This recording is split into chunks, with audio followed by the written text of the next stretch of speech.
নমস্কাৰ বন্ধুসকল, পুনৰ এটা নতুন ভিডিঅ'লৈ আপোনাক সকলোকে স্বাগতম জনাইছো। মেথিৰ ব্যৱহাৰ ভাজি তৰকাৰী আদিত আমি সকলোৱে কৰোঁ, কিন্তু আপুনি মেথিৰ উপকাৰিতা আৰু গুণৰ বিষয়ে জানেনে? আহক এইটো ভিডিঅ'ত আমি মেথিৰ গুণ আৰু উপকাৰিতাৰ বিষয়ে জানো। মেথিৰ বৈজ্ঞানিক নাম হৈছে ট্ৰিগনেলা ফোনাম গ্ৰেকাম। মেথিত protein, fibre, iron, calcium, magnesium, vitamin A, vitamin B6 আৰু ভিটামিন চি আৰু কে পোৱা যায়।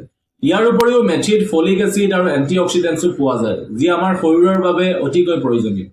মেথিয়ে আমাৰ পাচন শক্তি মজবুত কৰাত সহায় কৰে আৰু লগতে কনষ্টিপেশ্যন, গেছ, এচিডিটি আদিৰ সমস্যাও বহু পৰিমাণে কম কৰে। মেথিয়ে চুগাৰ কণ্ট্ৰল কৰাটো যথেষ্ট সহায় কৰে। হৃদয় স্বাস্থ্যৰ বাবেও মেথি যথেষ্ট উপকাৰী। মেথিয়ে কলেষ্ট্ৰৰেল লেভেল কম কৰাত সহায় কৰে।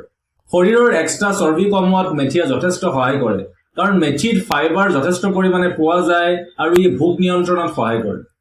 মেথিয়ে চুলিৰ সমস্যাও বহু পৰিমাণে দূৰ কৰে। চুলি সৰা অথবা ডেণ্ড্ৰাফ আদিৰ সমস্যাত মেথিয়ে যথেষ্ট উপকাৰ দিয়ে। মেথিয়ে গাঁঠিৰ বিষ, আৰ্থ্ৰাইটিছ আৰু জইণ্ট আদিৰ সমস্যাও দূৰ কৰে।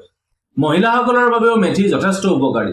পিৰিয়ডছৰ সমস্যা, হৰমনেল ইমবেলেঞ্চ আদিৰ সমস্যাত মেথি যথেষ্ট উপকাৰী। আপুনি ৰাতি পানীত মেথি ভিজাই থৈ সেই পানী আপুনি ৰাতিপুৱা খালী পেটত সেৱন কৰিব পাৰে।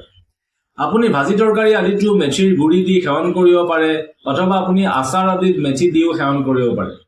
আপুনি মেথি পিচি ইয়াৰ এটা পেষ্ট বনাই আপুনি স্কিন অথবা চুলিত ঘঁহিব পাৰে, যথেষ্ট উপকাৰ পাব। গতিকে আমাৰ দৈনন্দিন জীৱনত আৰু আমাৰ স্বাস্থ্যত মেথিৰ যথেষ্ট উপকাৰিতা আছে। কিন্তু আপুনি মেথি যথেষ্ট পৰিমাণে নাখাব। সীমিত পৰিমাণে আৰু নিয়ম অনুসাৰে খাওক, আপুনি যথেষ্ট লাভ পাব।